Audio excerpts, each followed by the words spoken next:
Hello and welcome to The Business, and today I'm joined by Tony Banerjee. He's our resident doctor. Tony, tell us a little bit about yourself.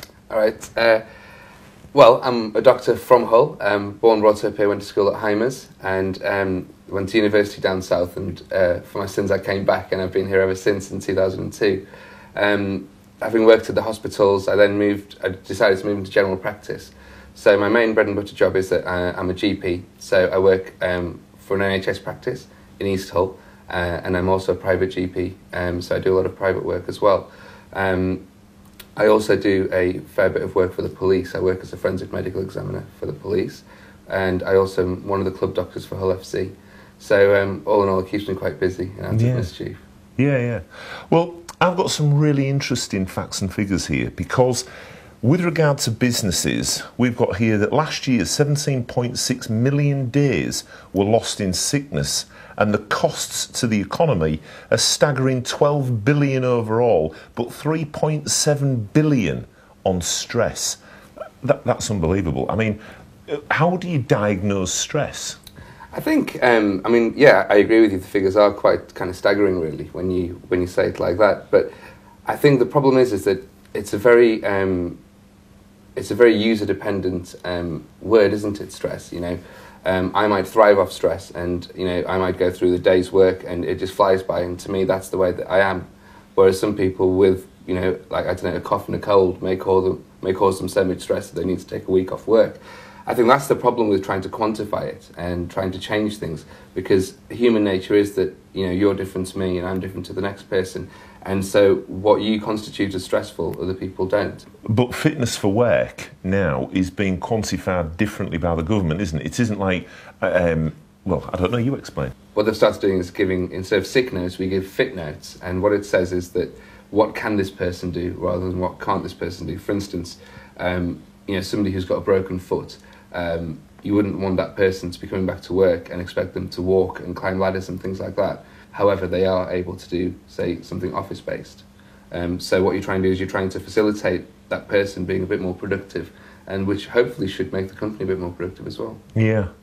An interesting one that I saw on television, I think it was only last week, was in America, that this sign-off of fit for work, the people who are actually doing it were actually not doctors either. If they were giving them simple tests to do, like, can you walk so far, or can you lift this? Yeah. And they were actually being done by people that were disabled. Yeah. And actually they were disabled anyway. And they found that by using a disabled person to actually do that assessment, it dropped significantly, because people were looking at them going, well, if I can do it, then surely you can do it. Yeah. And I thought that was a really good idea. I don't know if it'll help over I think here. it's a good idea. I think the problem that you will have with that is that, people in this country tend to be a little bit more, because we've been so dependent on a state-run health service for so long.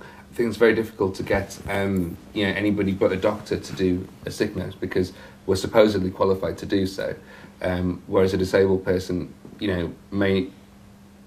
will obviously look upon their disability and compare and contrast. If you've got a small business that's got maybe 5 or 6 people, and then somebody decides to go off with stress or something, and don't get me wrong, I understand the stress issue being, they need a break from work or whatever, but for small businesses, it really cripples them, because it's like 1 person in 5, that's 20% of your workforce, and it really hurts.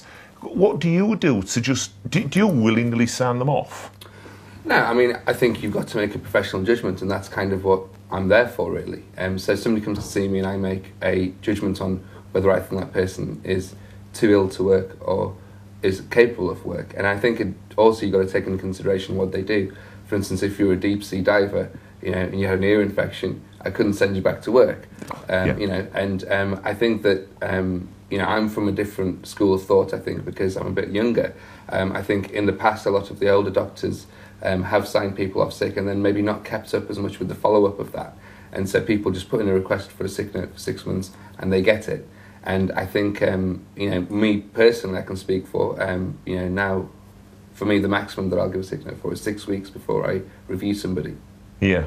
So, I'm not saying that's going to change everything, because you need the whole kind of doctor population to do the same. So if you had your own business then, Tony, and you had staff working for you, the other thing now is that we lose a lot of time at work is with flu. Now, would you encourage your staff to have a flu jab or not? If it was your business, not as a doctor, if you're a businessman.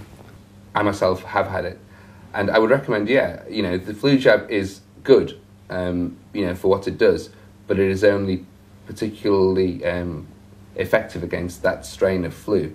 There are lots of other viruses floating around that you and I can catch and can still put you in the same predicament. Yeah, that's right, Tony, because I think you told me before, if you do give somebody the flu jab, isn't it a fact that you're actually giving them part of the virus? So they could feel really bad anyway. Go off with stress again. That's right. I mean, I think, first of all, the thing to get right is that the word flu is so, it's just used, by kind of everybody who just got the common cold. And to be honest with you, flu is actually short for influenza, and if you've got that virus, you really should be in hospital. So I think, first of all, the way that we use the word flu is wrong. The second thing is, I think that the flu jab is, it's kind of excellent at protecting particularly the more vulnerable people, like your elderly people, against getting that strain of flu. Like I said, there's lots of other viruses out there that they can get. And yes, you do often get people who come back to you who are a little bit ill after having the flu jab, because it is essentially a weakened version of the virus itself. Yeah. And what it's trying to do is build up your body's immunity to that. Right, okay. And the other thing as well, if I've got someone in the workplace that's been on sick for a long time, and I think to myself, well, I'm not sure actually that this person is sick, and maybe we've got a rogue doctor that's just signed them off for any reason. Yeah. I would have to check with our solicitor people, so don't take this as gospel. But as a private doctor, you'd be more than willing to give somebody a second opinion on that. Of course, yeah, that's part of what we do. I mean, I think that the whole industry of occupational health is massive, and any company, whether you're a small company with 5 staff or a huge company with 1,000 staff, I think that sickness is bound to creep in to everybody at some point. Interestingly enough then, Tony, if I was going to employ somebody, and I'm only a small firm, let's say 20 employees, could I use you to give them a fitness test? And I'm thinking of surely when these top football clubs sign a big player on, they have to give them a fitness, or a Formula One team, they'll have to check that the heart's good. I mean, I know it's maybe at a different level, but isn't there something that we could employ you at that would help us through any potential problems that might flare up in the future? Yeah, absolutely. I think that, as I said, occupational health is an ever-increasing, kind of industry, really. And whenever you take on somebody in a job, that person, you need to know whether they're going to be fit or not. The problem is that with the current kind of legislation in place about the discrimination in the workplace and things, if you, for instance, if I was to take on a doctor at my surgery, and if I said to a 25-year-old woman, we're not going to take you because you're at the age where you might be having children and taking a lot of maternity leave, you're not allowed to do that legally. Yeah. I think that what you do need to do is you need to have have just a general clean bill of health for somebody before they come into a job. For instance, if you know that you're going to be sending somebody up and down a ladder, okay, there's no point in you taking on somebody who's got severe asthma. Well, you'd think the person wouldn't apply for the job in the first place.